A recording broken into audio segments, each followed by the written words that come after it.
Hello, I'm Ken Meyer. I'm here to share with you some of the more frequently asked questions I get regarding personality type. How to use personality type in terms of increasing communication, saving a failing marriage, saving a failing relationship, finding your soulmate. All these things can be done with the knowledge of personality type and how to use it. Finding the best career for you, finding the best jobs within career paths, and many, many more. But one of the most frequently asked questions I get is, what if I'm in the middle? Now, you have to understand, what that means is a person has gotten the results of their Myers-Briggs personality indicator, and the results are always presented on a four-spectrum analysis.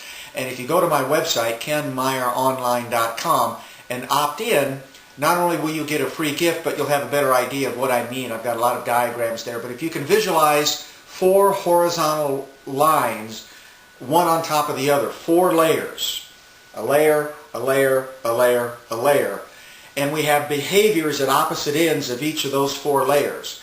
And when people take the Myers-Briggs, they're going to get a result indicating if they're closer to one or the other. And what that is really saying is that whichever one they're closest to is one that they are naturally preferring. You have an instinctive preference for certain behaviors. That's what makes up your Myers-Briggs personality type. Well, if you find yourself right smack dab in the middle, people are wondering, well, am I instinctively preferring both? So I get that question a lot. The answer is no.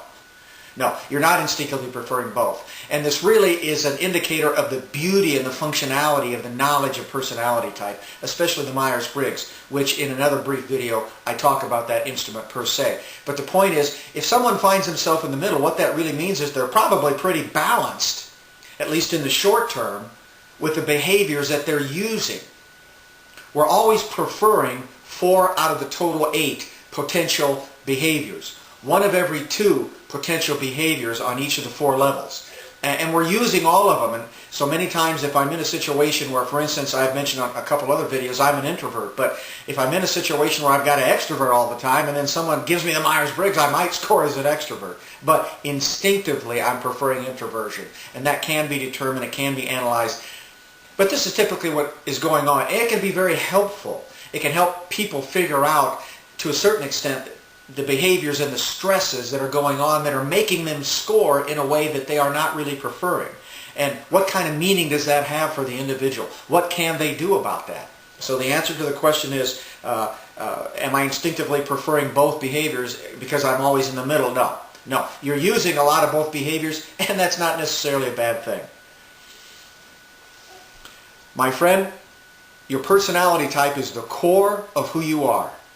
No matter what happens to you in your life, your personality type is always there. It's your asset of assets, and that's a good thing. I'll see you next time. Visit my site, kenmeyeronline.com. Opt in. I'll see you there.